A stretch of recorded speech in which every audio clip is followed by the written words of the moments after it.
বাগেরহাটের রামপালে মসজিদ ভিত্তিক শিশু ও গণশিক্ষা কার্যক্রমের কেয়ারটেকার মোহাম্মদ আল মামুনের বিরুদ্ধে দুর্নীতি ও ঘুষ নেওয়ার অভিযোগ প্রমাণিত হলেও এখন রয়েছেন বহাল তবিয়তে।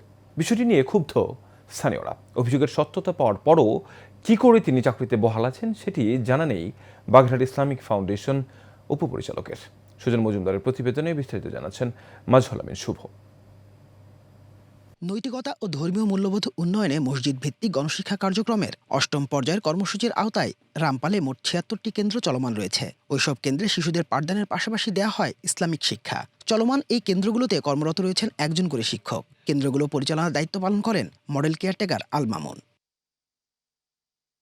এই আল মামুনের বিরুদ্ধে রয়েছে ঘুষ গ্রহণ, চাকরি দেওয়ার প্রলোভনে অর্থ আত্মসাৎ, নানান অজুহাতে শিক্ষক ও শিক্ষার্থীদের কাছ থেকে টাকা আদায় সহ নানান অভিযোগ। 19 সাল পর্যন্ত আমার কাছ থেকে 15,000 টাকা নিছে, আর 19 সাল থেকে 25 সাল পর্যন্ত আমার কাছ থেকে 25,000 টাকা নিছে। মামুন আমার কাছে টাকা নিছে, বিভিন্ন রকম ভয় দেখায়, কেন বলছে যে তোমার কেন্দ্রে থাকবে না, কেন্দ্রে কাটিয়ে দেবো, বা আমার কাছে যে টাকা নিচ্ছে সেই টাকা অন্য অন্যজনকে দিতে হবে, বিভিন্ন জায়গা থেকে দিতে হবে, এই সমস্ত কথাবার্তা বলে আমার কাছে টাকা পয়সা নিচ্ছে।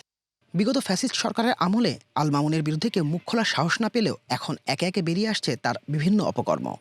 স্বৈরাচারী আমলিক সরকারের একনিষ্ঠ কর্মী ছিল। আগে একবার অভিযোগ করেছি স্যার, অভিযোগ করার পরে সে অভিযোগে দায়ী হয়ে যাওয়ার পরে সে 150 টাকার ইসলামে মোসলেকা দেওয়ার পরে সেইখানে চাকরি করে। ওই সময় আওয়ামী লীগের সময় ছিল, আমরা হুজুররা জোরে কথা বলতে পারি নাই, আমাদের বিভিন্ন ভয়ভীতি দেখায় আমাদের কাছ থেকে আবার আমার কাছ থেকে 20,000 টাকা গ্রহণ করে ঘুষ।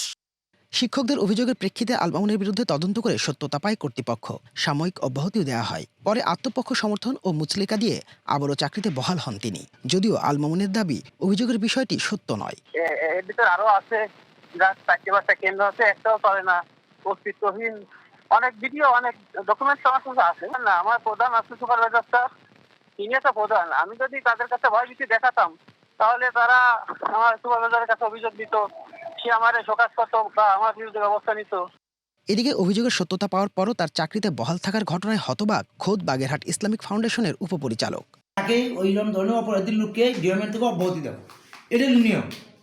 19 ঘটনা 20 তার চাকরি দেওয়ার কথা, তার চাকরি কিভাবে আছে, পিডি অফিসার কিভাবে রাখছে, এটা আমাদের একটাই বহির্ভূত।